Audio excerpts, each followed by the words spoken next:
गेली जवळपास पावणे 2 महिन्यापासून बीड जिल्ह्यातल्या संतोष देशमुख यांच्या हत्येचं प्रकरण भारतातल्या संपूर्ण मीडियाच्या केंद्रस्थानी आलेलं आहे. आता या खून प्रकरणातील मुख्य आरोपींचे टोळ्या आणि ह्या टोळीचे प्रमुख हे सर्वजण पोलिसांनी अटक केलेले आहेत. हे सर्वजण जेलमध्ये आहेत, यांच्यावरती मोक्का लागलेला आहे.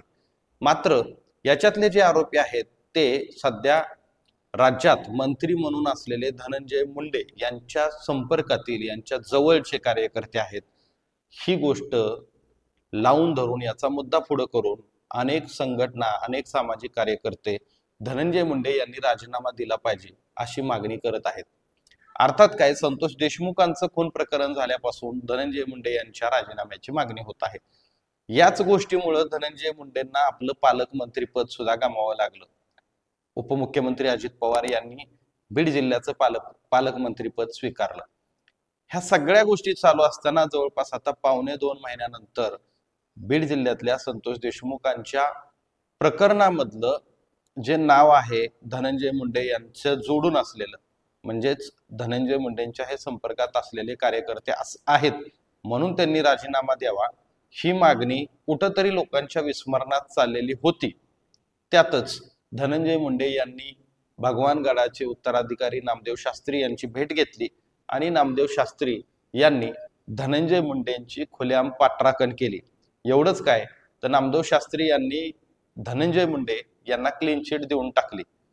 आता ही क्लीन चिट देत असताना नामदेव शास्त्री असं बोलून गेले की भले ते मंत्री जरी असले तरी मी त्यांना पाठराखण करत नाही, तर मी माझ्या आश्रयाला आलेले आहेत किंवा दर्शनाला आलेले आहेत म्हणून मी त्यांची बाजू ऐकून घेत आहे आणि त्यांची बाजू समाजाच्या पुढे मांडत आहे. आता मी त्यांना आधार देत आहे असं नामदेव शास्त्रींना सांगायचंय.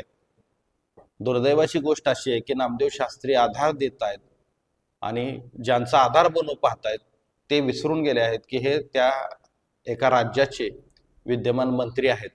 आता मंत्र्यांना आधार देऊन नामदेव शास्त्री समाजापुढे नेमकं काय आणू पाहतायत हे पडलेलं कोडच आहे.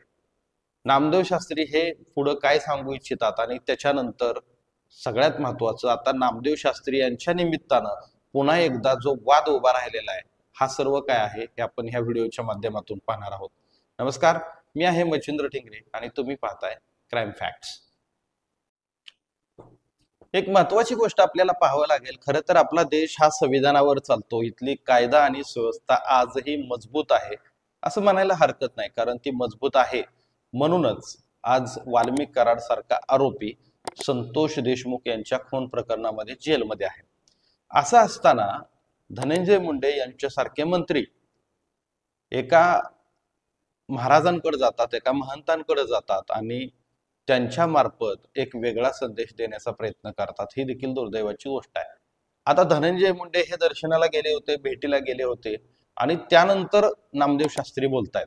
नामदेव शास्त्री यांनी बोलताना असं म्हटलंय, अनेक चॅनलवरती ज्यावेळेस ते मुलाखत देत आहेत त्यावेळेस नामदेव शास्त्री असं सांगतायत की धनंजय मुंडे यांची मी पाठराखण करत नाही, तर मी त्यांच्यावरती जे आरोप होत आहेत आणि त्याच्यामुळे ते खचलेले आहेत म्हणून मी त्यांना आधार देतोय.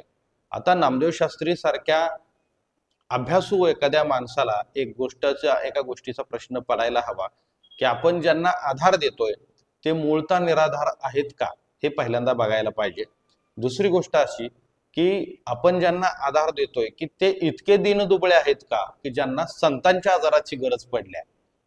वास्तविक पाहता आधार घेण्यासाठी धनंजय मुंडे यांना भगवानगडच किंवा नामदेव शास्त्रीच योग्य का वाटले हे अत्यंत महत्वाचं आहे. एक गोष्ट आपल्याला याच्यामध्ये लक्षात घेतली पाहिजे की संतोष देशमुख यांचा खून ज्यावेळेस झाला तेव्हापासून बीड जिल्ह्यातल्या अनेक नागरिकांचा आरोप होता की धनंजय मुंडे हे देशमुख कुटुंबाबद्दल सद्भावना दाखवत नाहीत. हो, धनंजय मुंडे यांनी काही ठिकाणी वक्तव्य केली की आरोपींना फाशी झाली पाहिजे, आरोपींना शिक्षा लागली पाहिजे आणि माझा त्यांच्याशी काही संबंध नाही. परंतु धनंजय मुंडेंची काही वक्तव्य पण सगळ्या महाराष्ट्रानं पाहिलेली आहेत. त्यांनी हे जाहीरपणे कबूल केलं होतं की हो, वाल्मिक कराड हा माझा माणूस आहे, माझा कार्यकर्ता आहे आणि मी तो नाकारत नाही. दुसरी गोष्ट, पंकजा मुंडेंनी सांगितलेलं होतं की वाल्मिक कराड शिवाय धनंजय मुंडे यांचं पानही हलत नाही. अशा परिस्थितीमध्ये नामदेव शास्त्रींसारखे महाराज जे परमपूज्य भगवान बाबा यांचे वैचारिक वारसदार आहेत, त्यांच्या गादीचे वारसदार आहेत, अशा व्यक्तीकडून संतोष देशमुखांच्या मारेकऱ्यांचं अप्रत्यक्षरित्या समर्थन केलं जातं, ही महाराष्ट्रासाठी अत्यंत दुर्दैवाची गोष्ट आहे. आता सगळ्यात महत्वाचं की त्यांनी कुठं समर्थन केलंय किंवा आरोपींना कुठं पाठीशी घातलंय असं जर कोण काही म्हणत असेल तर नामदेव शास्त्रींनी एका ठिकाणी असं म्हटलेलं आहे बोलताना की तुम्ही आरोपींची मानसिकता का तपासत नाही. दुर्दैवाची गोष्ट अशी आहे की नामदेव शास्त्री असं म्हणतात की आरोपींची मानसिकता बघा की त्यांनी हे कृत्य का केलं. म्हणजे काय तर हे आरोपी मस्साजोग मध्ये ज्यावेळेस गेलेले होते त्यावेळेस अगोदर त्यांना मारहाण झाली आणि मग त्यांनी मारहाणीचा बदला घेतलेले हे कृत्य. मग तुम्ही आरोपींची मानसिकता तपासा. नामदेव शास्त्रींसारख्या महाराजांना खरं तर हा एक प्रश्न विचारायला हवा की आपल्या देशामध्ये ही पद्धत आहे का की जर कोणी मारहाण केली तर त्याचा खून करून बदला घ्यायची.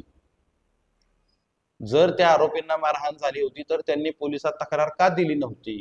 जर त्या आरोपींना संतोष देशमुख आणि गावकऱ्यांनी मारहाण केलेली होती तर ते आरोपी पोलिसात जाऊन संतोष देशमुखांच्या विरोधात त्यांनी गुन्हा का दाखल केला नव्हता.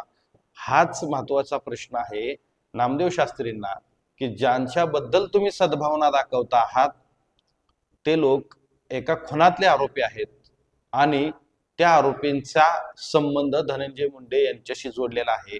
पुढे जाऊन तो संबंध फक्त ओळखीपुरता मर्यादित राहत नाही तर याच्यातला प्रमुख आरोपी वाल्मिक कराड याचे आर्थिक संबंध असल्याचं देखील समोर येत आहे. त्याच्यामुळे महाराष्ट्रातल्या नागरिकांकडून किंवा सामाजिक कार्यकर्त्यांकडून मागणी होते की धनंजय मुंडे यांनी राजीनामा दिला पाहिजे.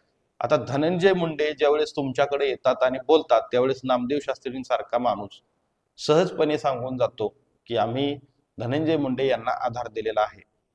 कुठंतरी अशा महत्वाच्या घटनांमध्ये की ज्या घटना सामाजिक दृष्ट्या निंदनीय आहेत अशा गोष्टींमध्ये कुठंतरी वेगळ्या पद्धतीचं पाठराखण करणं, आरोपींची अप्रत्यक्षरित्या बाजू घेणं हे एखाद्या महंतांना न पटण्याजोगं आहे.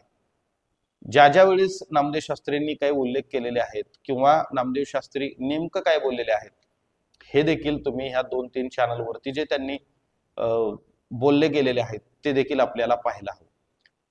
नामदेव शास्त्री यांनी केलेल्या या विधानांबद्दल तुम्हाला देखील काय वाटतं हे जरूर तुम्ही कमेंट करून कळवा आणि आपले YouTube चॅनल मात्र नक्की सबस्क्राईब करा. धन्यवाद.